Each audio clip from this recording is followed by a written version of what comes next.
खाता हूँ, जिंदगी को हर पल जीता हूँ, मुझे ना समझाना कि रोटी की अहमियत क्या है। इसीलिए मैं जानता हूँ कि राहुल वो शख्स है जो इस देश के गरीब, मेहनत कर, आदिवासी, दलित, मुस्लिम और सभी लोगों को एकजुट करके प्रेम की उस गंगा में ले जाके पार करा सकता है उस सुनामी से। राहुल को सपोर्ट करता हूँ, राहुल के परिवार में आया हूँ, राहुल के घर पे आया हूँ, तो क्या कुछ चीजें लगी है आपको जो आपको राहुल इतना पसंद है? राहुल की जो गले में ना विष पीने की ताकत है। अच्छा। देखिए ना, लोकसभा में खड़े थे, कहा यार पप्पू बोलिए, कुछ भी बोलिए, कोई नहीं, देश के लिए काम करिए, ले गले लगते हैं हम आपको। राहुल ठग रहते हैं और 4 सहयोगी उसके साथ रहते हैं। बीजेपी की वही रणनीति है कि दिल्ली की लॉटरी, मुंबई का खेल, कोई पास तो कोई फेल, साइकिल से आया है, मोटरसाइकिल से जाएगा, खाली हाथ आया है, झोली भर के ले जाएगा और मोटा लगाएगा, मोटा पाएगा, ले लगा। 4 सहयोगी कहेंगे लगा। एक ठग होता है ना, उसके शब्दों में सबके लिए सुखमय और मंगलमय जीवन होता है, लेकिन उसकी झोली में देने के लिए कष्टों के सिवा कुछ नहीं। तो बीजेपी उस रणनीति के साथ आगे बढ़ रही है और हम उम्मीद से सारी दुनिया कायम है। और ये कांग्रेस की हार नहीं है, इस देश के मेहनतकश, गरीब, मजदूर और प्रेम से रहने वालों की हार है।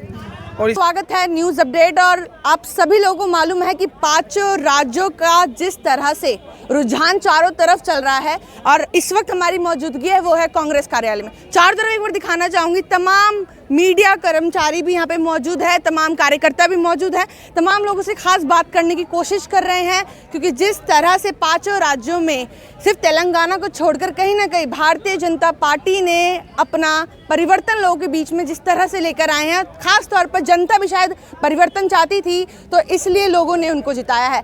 लोगों से खास भी सोचा था कि इस तरह से बदलाव की जाएगी। सबसे पहले आपके दर्शकों को हृदय की गहराइयों से जय श्री कृष्णा, सलाम, सत श्री अकाल और जय भीम।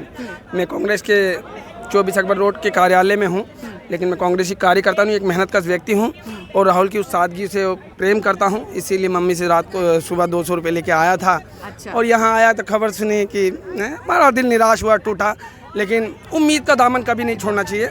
इस हार को स्वीकारते हैं और बीजेपी को उसकी अहंकारी और ताकत, पैसे और मीडिया के बड़े स्तर पे दुरुपयोग की, सिंधी का दुरुपयोग का उनको बधाई देते हैं। शब्द नहीं है यार, खुशी के शब्द नहीं हैं, उन्हें बीजेपी को भी बधाई देते हैं। लेकिन बीजेपी को हम कहें, बीजेपी के बारे में एक चीज़ बताता हूँ मैं आपको। दिल्ली की सड़कों पर कुछ जिंदा दिल लोग हैं। हमने शहीद भगत सिंह से प्रेम किया है और सभी इंकलाबियों से और स्वतंत्रता सेनानियों से जिन्होंने इस देश के लिए अपना खून और पसीना दिया है, हम उनके मानने वाले हैं। हाँ, हम हारे हैं, लेकिन हम राहुल गांधी से एक बात कहना चाहते हैं, आपके कैमरे के माध्यम से, उनके दफ्तर और घर में खड़े हैं कि भैया आप हारे वो बात अलग है, आप लड़े, उसके साथ हम आपके मजबूती से लड़े, हम हमेशा आपके साथ रहेंगे और मरते दम तक रहेंगे। और आप देखना वक्त की कोख में क्या पल रहा है, उम्मीद का दामन हमने छोड़े नहीं। भविष्य की रणनीति में देश में बहुत बड़ी राजनीति का हिस्सा होंगे राहुल गांधी। अच्छा, विधानसभा चुनाव हो जाने के बाद अब आने वाले दिनों में 24 के लोकसभा चुनाव होने वाले हैं, उसको लेकर दिल्ली की जनता भी कहीं ना कहीं एकत्र हो चुकी है। मन में काफ़ी सवाल चल रहे हैं कि जिस तरह से विधानसभा चुनाव में भारतीय जनता पार्टी ने एक अलग ही रुझान पैदा किया है, क्या इस बार भी लोकसभा चुनाव में भारतीय जनता पार्टी करेगी कुछ अपना? ये बहुत बड़ा देश है, बहुत बड़े स्तर पर बीजेपी ने चुनाव लड़ा है और जीता है, इसमें कोई दो राय नहीं है।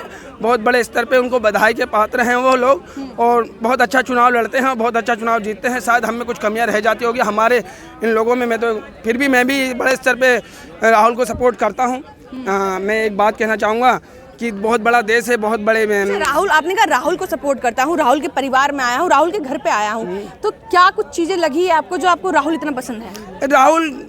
राहुल की जो गले में ना विष पीने की ताकत है। अच्छा। देखिए ना, लोकसभा में खड़े थे, कहा यार पप्पू बोलिए, कुछ भी बोलिए, कोई नहीं, देश के लिए काम करिए, ले गले लगते हैं हम आपको। राहुल नहीं, मोदी जी 1 मिनट में आगे कह देंगे, अरे मेरी मदर को बोलते, मेरे फादर को बोलते, ये बोलते, इतनी गाली बकी, अरे आपने को बोलते, ये बोलते, इतनी गाली बकी, अरे आपने तो क्या क्या बोल दिया, बंदा बोलता ही नहीं है। ये सादगी, मैं एक मेहनतकश व्यक्ति हूँ, सलम मेरे पल जीता हूँ, मुझे ना समझाना कि रोटी की अहमियत क्या है। इसीलिए मैं जानता हूं कि राहुल वो शख्स है जो इस देश के गरीब, मेहनत कर, आदिवासी, दलित, मुस्लिम और सभी लोगों को एकजुट करके प्रेम की उस गंगा में ले जाके पार करा सकता है उस सुनामी से, जहाँ सबका जीवन सुखमय हो। इसीलिए राहुल के साथ खड़ा होता हूँ। अच्छा, जैसे कि तमाम जितने भी सरकार के, मैं ये कहूँ कांग्रेस हो गई या फिर भारतीय जनता पार्टी हो गई, तमाम लोग प्रचार प्रसार के लिए सब रैली करते हैं, हर चीज़ करते हैं, पर राहुल गांधी जिस तरह तमाम लोगों के बीच गए हैं, चाहे वो कुली हो गए, गरीब हो गए, किसी फैक्ट्री वर्क के लोग भी हो गए, तमाम लोग के पास गए हैं, पर तमाम तमाम वही जनता ने सवाल भी उठाए कि वो भी प्रचार प्रसार कर रहे हैं कहीं ना कहीं चुनाव का। देखिए कुल मिला के सियासत में सब सियासत है। एक राजनेता जो होता है ना, वो कहीं भी चले उसको सियासत का हिस्सा ही माना जाता है, हम 100 बार भी कहें। लेकिन हाँ, आप कांग्रेस का इतिहास देखिए, कांग्रेस से ही शास्त्री थे, कांग्रेस से ही नेहरू थे, कांग्रेस से ही लाला लाजपत राय थे, जिनकी गोद में शहीद भगत सिंह का बचपना गुजरा था। तो कांग्रेस उस पार्टी की मियाद है, कांग्रेस उस पार्टी का निर्माण है। इस देश में कांग्रेस ने अपना खून और पसीना लगाया है, इस देश को आंधी और तूफान से निकाल के लेके आए हैं। बांग्लादेश के 2 टुकड़े के हैं। कांग्रेस ने भविष्य की चुनौती को देखते हुए, सोचिए अगर बांग्लादेश के पार्टीशन ना होता तो हमारे लिए कितनी बड़ी चुनौती थी। तो देश की सुरक्षा में भी कांग्रेस हमेशा गंभीर रही, भविष्य को लेके भी, आगे को लेके भी। तो कांग्रेस के पास इस देश को चलाने के लिए पूरी क्षमता है, पूरी सोच है, और सभी लोगों को एक साथ।